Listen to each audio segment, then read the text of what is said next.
Greetings all. Okay, I do apologise for the late arrival of the November Q&A. Many things going on, not least a visit from the parents for a couple of weeks from Europe. As you have noticed, we've broken the logjam of videos to be edited by Wargaming, so that has started out being released with the Panzer I. There are another 5 or 6 vehicles recorded which need editing, but that may prove to be the end of Wargaming's involvement. However, I am making plans to use the Patreon money to go to interesting places when the air miles accumulation period resets next month, and so the series will continue as best as independent funding and time allows. Oh, and there may also be some more Ian and Nick to be released as well. But anyway, on with the questions. As ever, the Patreon questions get priority, but a few are also taken from YouTube. And I'm going to start off with Commissar Carl. Are there any good sources in English that cover German tank trials in World War II? It's easy to find the Allied opinions and tests of German tanks, but not of the German tests of German tanks. And, he's right. I have not yet encountered any. The standard source for German vehicle information in English was Spielberger, and that mantle was then continued on by Jens and Doyle. The list of changes conducted in the design of the vehicle, and in particular over the course of production, is extensive, and one can usually infer the reasons as to why they were done if it isn't explicitly mentioned in the text. But in most cases, no, there is no quoting of the reports from the testing agency. I am unaware of any English language source which does this. It might be actually a good question for the Panzer Museum. As to the follow-on question he had about reliability standards, for example, the Americans tried to go to 4,000, again, I have not encountered anything in the sources. Also something for Panzer Museum, I guess. Andy Wybird. Why did the US send tanks to Vietnam when there wasn't much of an armoured threat? And when they did, why M48s and not M60s? A battalion was requested to secure Da Nang airfield. And since the Marine Battalion landing team in the area happened to be a combined arms team, complete with tank support, well, the tanks came along as well, because why not? Now, one doesn't need to have an armoured threat for a tank to be useful, says the chap who used M1s in a counterinsurgency patrolling role in Iraq. 1st Infantry Division was the first army unit with tanks to show up, also in 1965, but they were told to leave their tanks behind, with one exception, the Divisional Cavalry Squadron, which was equipped with M48A3s, simply for the experiment to find out would they work. And it turned out it was a success.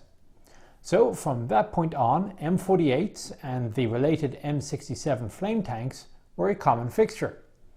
There was only one tank engagement in Vietnam, and I use the term loosely as the opposition were PT-76s in early 1969, between 4 M48s and 8 PT-76s. The end result was 2 PT-76s destroyed, 1 M48 damaged. That said, Vietnamese M48s encountered enemy armour a little bit more, knocking out 16 T-54s in a single battle for no loss. No M60 gun tanks made it over, I presume, because the units in Germany got a higher priority on deliveries, but there was at least M60 AVLBs.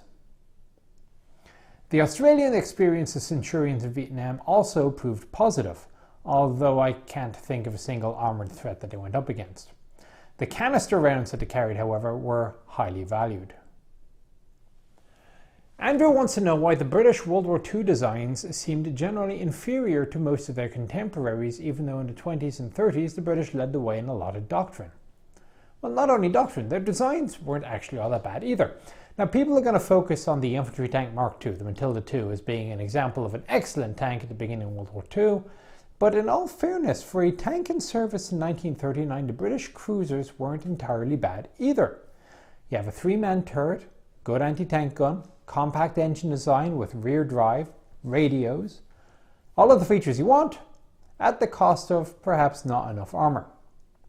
On the other hand, it wasn't as if Panzer III levels of armour in 1939 would have made much difference given what was flying around the battlefield at the time. The main problem the British had in the short term was that of time. When the armour was lost after Dunkirk, the British couldn't afford to waste any time converting to new designs, which is why, in particular, the 2-pounder gun was retained for so long. It wasn't as if they needed to invent the 6-pounder. It was a pre-war design, they just never invested into the production lines until it was too late. The biggest failing the British had really was the engine. Crusader could have been an acceptable tank had it been given a proper engine, but no engine designed for tank use existed in the UK at the time, resulting in the Liberty problem. Now, if you can find it, a book worth finding is The Business of Tanks by G. MacLeod Ross. Fletcher and Willie over in the UK are not incredible fans of the book, and I have to say I have some issues with it as well. But it's still fairly instructive in certain areas, not least given the author's position in British tank procurement circles in World War II. And I shall read from his opinion as to why the British had no adequacy of battle-worthy tanks in 1939 and why they failed to produce a winner during the whole course of the war. Unquote. And there is an argument in favour of Cromwell in fairness, and Centurion he doesn't seem to count at all, but otherwise the accusation is fair. His proposition lays the blame at the following problems. And no, I'm not reading from the book, I'm using the teleprompter. 1. There was no technical cadre for tank development in the Army, i.e. there was no professional body who knew about tank design. There was a lack of a general staff specification, which in fairness did start being sorted out just before World War II. There was the absence of a suitable engine. There was the absence of an experimental workshop, which is probably also related to the absence of a technical cadre to do the experimenting. There was a divorce of tank from gun, i.e. for much of the period artillery branch controlled gun development, and they didn't talk very much to the chaps in the Directorate of Mechanization who were doing the rest of the tank, either in technical or doctrinal matters. A misguided emphasis on speed of a tank as the determining factor for ascertaining suitability. He also discusses weight limit by bridges. Now, I happen to disagree with his analysis, but that's a much deeper discussion, which doesn't really require delving into in this particular chapter that he has. Shelving of the few officers experienced in tank design with consequent loss of continuity around 1937. This was followed on by the next issue he identifies the loss to the General Staff of its weapon advisors to the Ministry of Supply. Now, this is a confusing issue related to the appointment of the Ministry of Supply in a chain, but the bottom line is that the subject matter experts were deemed unimportant enough that they were allowed to be sent off to other supposedly more useful jobs. Next, he identifies the problems of a tank being designed by a board, which happened to be more made of industrialists than tactical experts. Now, perhaps there is something to be said for a board which knows what can actually be manufactured, but there is also a good argument that the board has to know what is actually useful. Finally, he points at the lack of the board's ability to contrive material surprise, mainly by not paying enough attention to the gun. Now, again, the book is one of those treat with caution and use it simply as food to germinate thought sort of things, a bit like death traps really. But absent any better solutions, it's the best set of answers I can give you right now. TN Sheep, on a scale of 1 to 10, and we're keeping with the UK here, how would I rate David Fletcher's mustache? It's an interesting question. My personal attempts at facial hair have been miserable failures. Here's a picture of me after a month of trying. Fortunately, the Army generally discourages impressive mustache growth, so I have a great excuse. Anyway, as a result, I actually lack a reasonable basis for assessment due to a lack of personal experience. The best I can do is perhaps a comparative analysis against other mustaches, but even then I'm not even sure the criterion to be used. I mean, what do you use? Beer foam retention? Filtration effect? Volume? Still, regardless of the specific score on the scale, I think we can all agree it is a British national treasure. Breezy Mods. What steps were taken to thwart tank joyriders after the M60 was stolen in San Diego? I'm sure you've all seen the videos. Nothing particularly useful. Firstly, it is now illegal to drive a full-tracked vehicle in California, so I'm told, which will thus prevent any further miscreant behavior with a tank. Secondly, vehicles which are stored in armories, as opposed to the major facilities such as Fort Irwin or Sierra Depot, are disabled. The batteries are disconnected from the vehicle, as are the final drives from the sprocket. Now, at first this seems reasonable, as the average person looking to steal a tank probably wouldn't know even where to look for the batteries or what a final drive disconnect is to reconnect. However, it does seem to me that anybody who's able to get into an Abrams, start it up and get going down the road probably is a tanker anyway, and he already knows the answers to these questions. However, since there has apparently been a dearth of stolen tanks since, I presume folks are satisfied with this. I'm going to ignore the lieutenant who took that 577 for a spin in Virginia last year. After all, the California rules didn't apply. Kazuki K with another twofer. The Germans had the strict triangle aiming system, unlike almost all other nations which generally use crosshairs. Is there any record in the testing documents about the utility of such a system and whether it was superior, inferior, or inconvenient? Now, I don't know if I've ever read more than a line or two in any particular document on the matter, but it certainly seems to have survived into modern tanks. It also wasn't unique to the Germans in World War II. Now, for those who don't know, the strict triangles in a German sight were increments of mils in effectively base 4. There are approximately 6,283 mils in a circle, but the practical upshot of it is that if you draw a line 1 mil long, it will equal in size, as you're looking at it, something which is 1 meter in size at 1,000 meters. If you know the size in meters of whatever it is you're looking at, you can then compare it to the points in the triangle, and using some basic maths, you can then determine how far away your target is. Set the range scale to that range, and you're more likely to get a first round hit. Now, this was certainly a subject known to the Soviets. Mr. Contier, or Contier, I don't recall his name, he also goes by Gunny Highway online, I think, was nice enough to provide me with a copy of his book. And the idea of estimating range by use of mils goes back as far as the T26, BT5, or T60. And you see, you have a sort of the same range ladder idea appears all the way through until you get to the 85mm and 100mm rifles, where the T34-85 and the SU-100, well, look, they start using triangles. But they use base 3 for height and base 4 for width, which seems to me to make excellent sense given tank dimensions, if you can at least remember the numbers in the fight. The top of the center triangle is the aim point in both the German and the Soviet sights, which use triangles.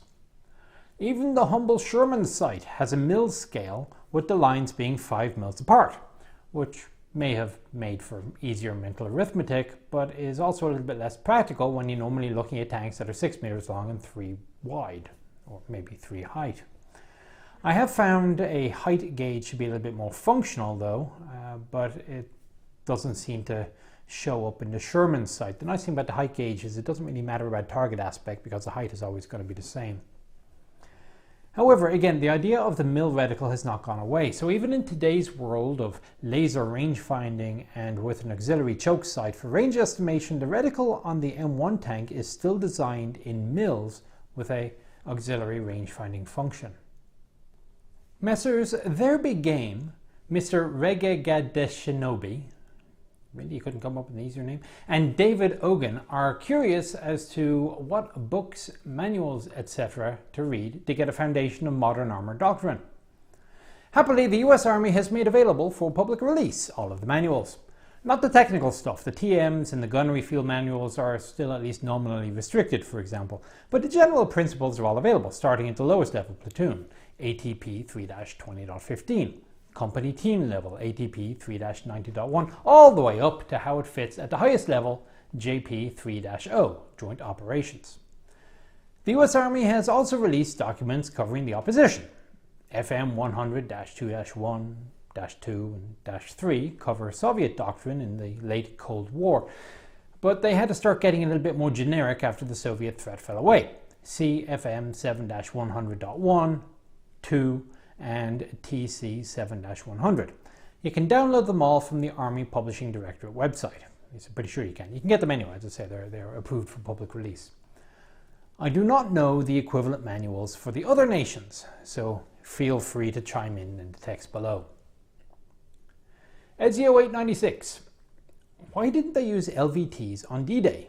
Main answer, they were busy in the Pacific. The Pacific theater had a very significant problem that the European theater did not, namely coral reefs. These things would rip off the bottom of a landing craft if they're at the wrong depth, or simply stop a landing craft dead some distance from the shore if it were too shallow. And then the reef kind of gets deep again and people have problems.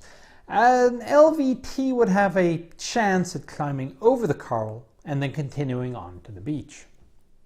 There is, as always, a caveat. It wasn't as if there were no LVTs at the Normandy beaches. There just weren't many, and they weren't considered particularly suitable for use. The first problem is the sheer size of the things. Now, if you've never stood next to an LVT on dry ground, it is absolutely massive and a thinly armoured target. The Higgins boats would get more troops ashore as fast, if not faster, than an LVT, and if you want armoured support, well, the army were bringing along a couple of battalions of DD Shermans. As a result, they were basically used as amphibious cargo vehicles, or inefficient DUKWs in effect, although they did come in handy in some nearby flooded areas a little inland. LVTs began to become more common later on in the campaign and will be used in river crossings and the like, where Higgins boats weren't really being used all that much. Chase walls. Or it's the best variant of the M4, including experimental designs which never saw service. Do you have any idea how many things were tried on M4s? Half-track suspension to self-navigation systems to spike armour. Some of this was simply because the M4s were available and they made a very good test platform. However, if you're thinking of specific variants as opposed to gadgets tested on them, a personal favourite is the T12 mine exploder. If you think of it as a bit like a Miklik, you won't be far off. The thing was loaded with 25 spigot mortars which would fly off, and the overpressure from the blast would deal with the mines. Better results did come from rockets, however, but the T-59 could be towed behind basically anything. Since the rockets proved better, T-12 doesn't win. So I'm going to go to Scissors AVLB. Anyone familiar with the US Army's post-war AVLBs from M48 to the JAB, the Joint Assault Bridge, will find the design immediately familiar. And they absolutely nailed the design. It certainly wasn't the first Scissors AVLB. Look at the Valentine and Covenanter bridges, for example, but it was bigger, longer, stronger, and faster. After the tanker suit handle thing from the last Q&A, John Paul Filkins wants to know about other unique pieces of attire for tankers. And I'm going to reserve that one for a separate video, and I'll also add in Dylan Clark's question there as well. Spencer Loper. Has there been a film or show with a prominent tank presence that I've seen that got things horribly wrong? Certainly there have been issues, such as the Tiger, which was the focus of one episode of Hogan's Heroes, but that was a cheap sitcom and I think it can be excused. Maybe the AGS in the movie version of the A-Team? But even that is supposed to be fantastic and is, in theory, I guess, a possible method of use for an airborne vehicle. So I'm going to tip my hat to Telly Savalas' Cadillac convertible in the Battle of the Bulge. Where do you even start? Robert Grunke wants to know, what does happen when you run out of lubricant in your roadwheel hubs? Now he's referring to my comment in the Oshawa Remembrance Convoy video that it's not pretty, and the answer is one of a number of things. For whatever reason, the predominantly highway running we did in Iraq proved to be hell on the hubs. The end of the hub is a clear plastic cap into which you may look to see how much lubricant is in it. The hard surface vibration of the roads that we were running on seems to have done a bit of a number on it, and the things had a horrible habit of falling off. Fortunately, they are small, and a couple of spares were usually carried to get a little more fluid to put into the hubs. As a result, when the cap came off, we usually noticed soon enough, because we checked these things, replaced it and the fluid, and then carried on before too much damage was done. Run without fixing it for any length of time though, and things start to seize and wear. So if you can, take a close look at the number 3 left road wheel on the M1A1 at the American Heritage Museum, either on my video or the World of Tanks one with Sophie Line. It's not a great image, but you can see it perhaps, and maybe somebody up in Boston can go take a good photo of it and I'll upload it into the next Q&A or my Facebook page. You can see that the axle is missing the hubcap, and if you look into the gap, you'll also see that the axle is not located in the middle of the wheel. Something is going to have to get replaced. When the system seizes, something will eventually break, fall off, or whatever. So in the case of the AHM tank, the axle's not centered.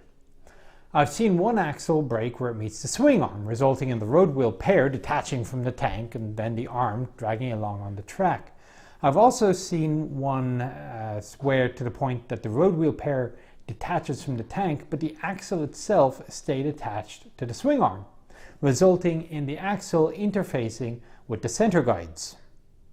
It would appear that the center guides are made of a harder material than the axle, because by the time that tank got back to base, there was a gouge dug out of the axle that the center guides had started passing through, and the arm was then on the rubber.